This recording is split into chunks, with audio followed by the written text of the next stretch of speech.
Just before midday in North London, the police caught up with the mistakenly released sex offender Brahim Kadur Sharif. But tonight, ITV News has learned that there are currently 4 more live cases of inmates released in error in England and Wales, 4 more prisoners who are still on the loose. Kadur Sharif claimed he had been released by a judge. It's not my fault.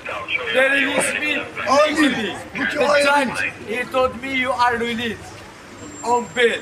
That's it. The Metropolitan Police said Kadur Sharif had been arrested after a tip-off from a member of the public. This man told us he had called them.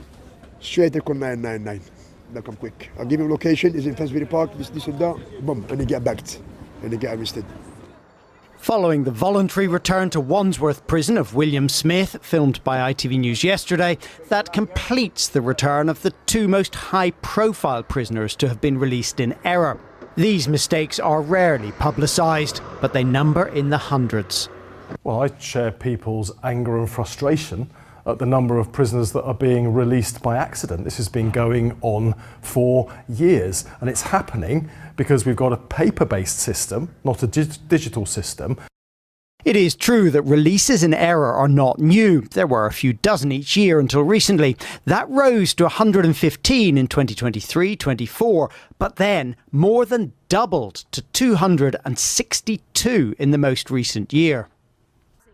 It's thought the government's emergency early release scheme, designed to ease the prison's crisis, led to the additional mistakes. Our revelation tonight that another 4 mistakenly released inmates are still on the run increases the political pressure. It's absolutely shocking to hear yet more prisoners have been accidentally released and are at large.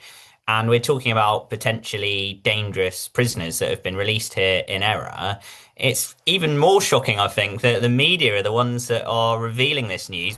And the Conservatives say the government can't keep blaming them. How is it that people being accidentally released today are the fault of the government that left well over a year ago? He doesn't know what he's doing. His performance at Prime Minister's Questions day before yesterday showed a man who is out of his depth, floundering, refused to answer questions. The Labour government needs to get a grip. The government is building more prison places and has plans to digitise prison systems. But the prison's crisis is also now a political crisis, one particularly focused on David Lammy, the Deputy Prime Minister. So we'll just pick up with that point, Carl. It's been a tough week for David Lammy. Where does it leave him tonight? Well, his position is severely weakened. And it's because of his failure to admit, when asked in Parliament whether another foreign national offender had been accidentally released, that one had been. And that has made this all about him. Now, of course, the prison's crisis has been building for years and years. I mean, even if you take the cases of the 4 outstanding people released by accident that are still being sought that I revealed earlier, I mean, some of those cases go back to before the last election. They're all quite old cases, certainly before David Lammy was in the job.